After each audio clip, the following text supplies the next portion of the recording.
21st ceremony of A baby girl. చిన్న బేబీని ఉయ్యాలో వేయడానికంటే ముందు ఇవన్నీ చేస్తారట. ఒకసారి చూసేద్దామా మరి. ఇదంతా అమ్మతో చేపిస్తారంట. ఇక్కడ బకెట్ కనిపిస్తుంది కదా, అది బావిలాగా ఊహించుకుంటున్నారు.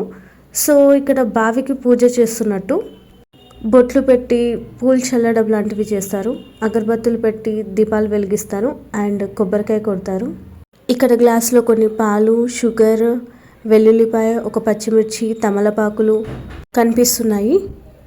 ఈ మొత్తం కార్యక్రమాన్ని ఆ చిన్న బేబీ తల్లితోనే చేపిస్తారు. ఒక తమలపాకులో వెల్లుల్లి, పసుపు కొమ్ము, ఒక పచ్చిమిర్చి పెట్టారు. ఒక చిన్న ప్లేట్లో షుగర్ తీసుకొని దాన్ని తమలపాకులో వేశారు. ఇంకో తమలపాకులో ఈ పసుపు కొమ్ము, వెల్లుల్లి అండ్ ఒక మిర్చి పెట్టారు. ఇవి నువ్వులు కూడా అందులో వేసేశారు. అవి కూడా అక్కడే పెడుతున్నారు. నెక్స్ట్ కొబ్బరికాయ కొట్టాలి. మా వదినకైతే కనీసం కొబ్బరికాయ కొట్టే ఎనర్జీ కూడా లేక వాళ్ళ మమ్మీ హెల్ప్ తీసుకున్నారు. నెక్స్ట్ ఆ గ్లాస్లో తీసుకొచ్చిన పాలు ఆ వాటర్లో పోయిస్తున్నారు. దాన్ని మొక్కి, పూర్వకాలంలో మనం బావి నుండి నీటిని చేదేటట్టు ఒక 5 చెంబులు, ఆ చెంబుతోనే అలా వాటర్ పోయాలంట. పోస్తున్నారు.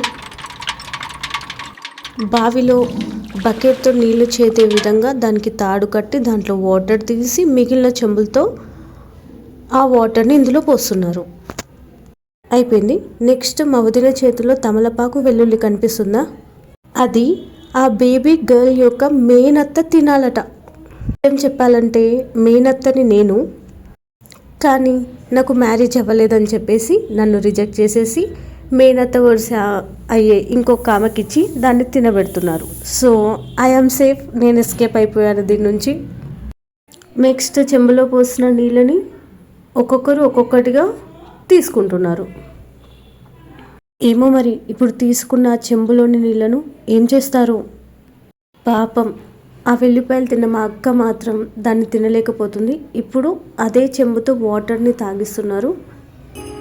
ఇక్కడితో ఇది కంప్లీట్ అయిపోయింది. అందరూ వెళ్ళిపోయి బేబీని ఇప్పుడు ఉయ్యాలో వేయాలి.